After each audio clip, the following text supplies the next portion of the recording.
प्रभु यीशु मसीह के विश्वासी जनों को नमस्कार। God bless to all. आज हम एक नए विषय पर चिंतन मनन करने जा रहे हैं। यह विषय है वचन संहिता के 86 चैप्टर में चौथा वचन। ये इस प्रकार कहता है, अपने दास के प्राण को आनंदित कर, क्योंकि हे प्रभु मैं अपना मन तेरी ओर उठाता हूँ। वचन संहिता 86 का चौथा पद इस प्रकार बोलता है, अपने दास के प्राण को आनंदित कर, क्योंकि हे प्रभु मैं अपना मन तेरी ओर उठाता हूँ। इसमें हम इस पद पर हमको जो है ये सीखने को मिलता है कि दाऊद परमेश्वर से प्रार्थना करता है कि आपको मालूम है यह भजन संहिता में दाऊद के बहुत सारे लेख हैं जिसमें दाऊद पश्चाताप करते हुए अपने परमेश्वर से जो उसके जीवन में जो आनंद खत्म हो चुका है उस विषय पर वह जो है अपने आप को वह परमेश्वर से प्रार्थना करता है और वो अपने सच्चे मन से अपने जीवन को सच्चे आनंद को पाने के लिए वह अपने आप को परमेश्वर पर पूरी तरह से समर्पित करते हुए और पूरी आशा के साथ में, भरोसे के साथ में परमेश्वर की ओर अपने आप को उठाता है और अपने आप को वो सच्चे मन से वो प्रेयर करता है। उसमें वो अपना सच्चा आनंद पाने की वो कोशिश करता है।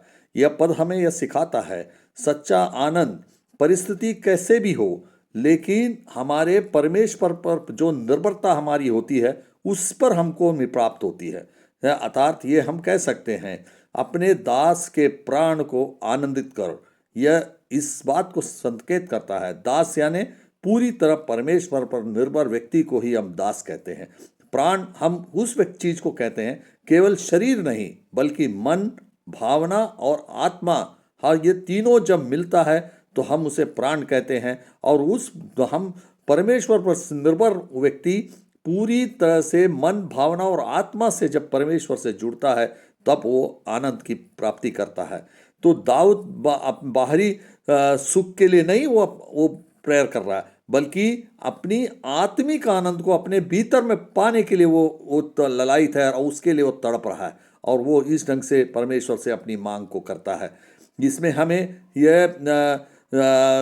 यह देखने को मिलता है कि परमेश्वर केवल हमें जो है कोई मजाक करने या हंसी करने या आराम करने के लिए नहीं है, बल्कि हमें दुख के स्थिति में भी, हमें हमारे जीवन में जब दुख आता है उस दुख की स्थिति में भी हमें सामर्थ्य प्रदान करता है। क्योंकि हे प्रभु मैं अपना मन तेरी ओर उठाता हूँ, तेरी ओर लगाता हूँ, मैं अपना मन तेरी ओर लगाता हूँ। और इसका मीनिंग ये होता है, मन उठाना या लगाना, इसका मीनिंग होता है भरोसा करना, ज्ञान केंद्रित करना, समर्पण करना। यह दाऊद जो है ये कहता है, हे प्रभु मैं समस्याओं को नहीं तुझे देख रहा हूँ। ये समस्याओं से उसके उन्हें कोई मतलब नहीं है, समस्या किसी भी रूप में रहे, किसी प्रकार की समस्या रहे जीवन में, लेकिन मैं जो है ये चाहता हूँ तू मुझे आनंदित कर, मुझे आत्मिक आनंद प्रदान कर। उस समस्या बुरे से बुरे परिस्थिति में भी वो अपनी आत्मिक आनंद के लिए वो तड़प रहा है और उसी के लिए वो प्रेयर करता है। तो हमारे जीवन में भी यही चीज़ हमको, हमारी परिस्थिति कैसी भी रहे, लेकिन हमें अपने आत्मिक आनंद के लिए हमें जो है ये जो है ये प्रेयर, जो ये वचन हमारे लिए उपयोगी होना जरूरी है। हम अपने जीवन की चिंता और शांति एक व्यक्ति को हम जो हमें हमारी जीवन में हम प्राप्त करते हैं तो देखते हैं कि जिसके पास धन है, नौकरी है, परिवार है, सब कुछ है, धन दौलत है, हम सोचते हैं कि पूरी तरह से वो चिंता मुक्त हो गया, शांति हो गया, लेकिन उसके मन में शांति नहीं रहती। क्यों नहीं शांति रहती? क्योंकि वो परमेश्वर की ओर से नहीं है, वो संसारिक सुख है। संसारिक सुख जो होता है फिजिकल पीस रहता है, फिजिकल पीस में और स्पिरिचुअल पीस में दोनों में फर्क रहता है। तो फिजिकल पीस में आपको जो बाहरी आवरण पे आपको जो दिखता है वही दिखता है, लेकिन आत्मा के अंदर की जो शांति है वो उसे कभी नसीब नहीं हो पाती। इसके लिए परमेश्वर की ओर उसको हाथ उठाकर प्रेयर करना पड़ता है और उस प्रेयर से अपनी समस्याओं को वो जो है वो भविष्य की चिंताओं को वो अपने अपने परमेश्वर पर समर्पित करते हुए, उस पर भरोसा करते हुए वे उसको जो है अपने अपने परमेश्वर से पूरी तरह से वो आनंदित होने के लिए वो परमेश्वर को और परमेश्वर से वो मांगता है कि मेरी परिस्थिति कैसी भी रहे लेकिन मुझे तू आनंदित कर। यह दाऊद का प्रेयर है। आज हमारा भी प्रेयर वही होना है, परिस्थिति कैसे भी रहे, हमारे घर में कई प्रकार की अपाहिजता रहेगी, लेकिन कई प्रकार की बीमारियां रहेगी, लेकिन मुझे तू आनंदित कर। इस बात को जो है दाऊद हमें सिखाता है। हम कितने भी पापों में रहे, कितने भी अपराधों में रहे, लेकिन अब परमेश्वर से प्रेयर कर कर हमको ये मांगना है कि तू मेरे को आत्मिक आनंद रूप से आनंदित कर। ये आत्मिक आनंद के लिए वह जो है हम जो दाऊद जो प्रेयर करता है।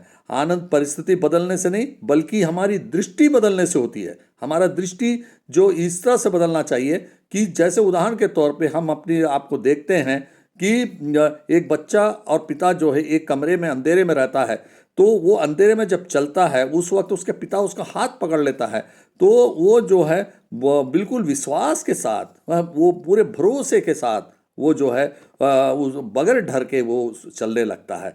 तो इस तरह से वो पूरी तरह से आनंदित होकर वो चलता है। यही भरोसा परमेश्वर जब हमारा हाथ पकड़ता है, थामता है, तो हमें इस अंधकारमय संसार में ये परिस्थितियां कैसे भी रहे, हमारी पापों की परिस्थितियां रहे या बीमारियों की परिस्थितियां रहे या अपाहिजता की परिस्थितियां रहे, किसी भी धन दौलत की परिस्थितियां बिगड़ी रहे, लेकिन हमें जो परमेश्वर हाथ से पकड़ता है, वो जो आनंद हमें मिलता है, तो हम संपूर्ण परिस्थितियों को हम भूल जाते हैं और उसके बदले में हम अपने आप को आनंदित महसूस करते हैं, आत्मिक आनंदित महसूस करते हैं।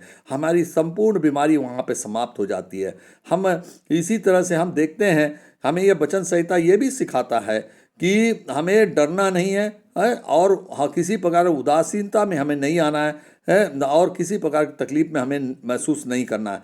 यह वाक्य हमें यह भी बताता है कि अपना मन कई बार हम लोग झुका लेते हैं, हमारे जीवन में हमारा मन टूट जाता है, तो हमें उस मन को जो है टूटे हुए मन को परमेश्वर की तरह लगाना है और उसे उठाकर परमेश्वर की तरह उठाकर अपने जीवन को बचाना है। पर प्रार्थना में हमें हमारे अपने आप को पूरी तरह से हमें समर्पित करते हुए हमें जो है जीवन में उस उतारना है, और जीवन में उतार कर हमें अपने आप को पूरी तरह से हमें अपने जीवन को हर परिस्थिति में भी हम अपने आप को बदलने की कोशिश हमें करना है। ऐसे समय में ही हम जीवन में जो है पूरी तरह से हम स्वस्थ रह पाएंगे और हमारे आप को अपने आप में हम आनंदित होने का हमें एहसास महसूस होगा। तो हम इस भजन संहिता से इस पद से हमें इस सारांश में हम ये बोल सकते हैं, ये सीख सकते हैं कि सच्चा आनंद परमेश्वर से ही आता है। मन में जो परिस्थिति कैसा भी रहे, लेकिन हम परमेश्वर की तरह अपने आप को उठाने की उस आवश्यकता है। सिर्फ अपने मन को परमेश्वर की तरह किसी भी परिस्थिति में हम उठा दे तो हमारा हृदय आनंदित हो उठता है। और हम अपने आप को स्वयं को दास समझकर, हम अपने आप को दीन समझकर, दयावान समझकर हम अपने आप को प्रभु पर भरोसा जताएंगे, तो निश्चित रूप से भजन संहिता जो 86 में हमको जो बोला है अपने परमेश्वर के प्राण को आनंदित कर प्रभु, है क्योंकि मैं अपना मन तेरी ओर उठाता हूँ, तो निश्चित तरह से ये हमारे जीवन में पूरी तरह से कारगर होगा और हम जो है अपने आप को समर्पित होकर हमारे जीवन में हम अपने आप को आनंदित होंगे। और यही वचनों के साथ में ये सार हमको जो क्या बताया है वो सार हमारे जीवन में पूरी तरह उतर पाएगा और अपने परिवार के लिए और हमारे लिए ये वचन जो है फलप्रद हो सके, इसी आशा के साथ मैं अपनी इस वाणी पे विराम देता हूँ। God bless to all.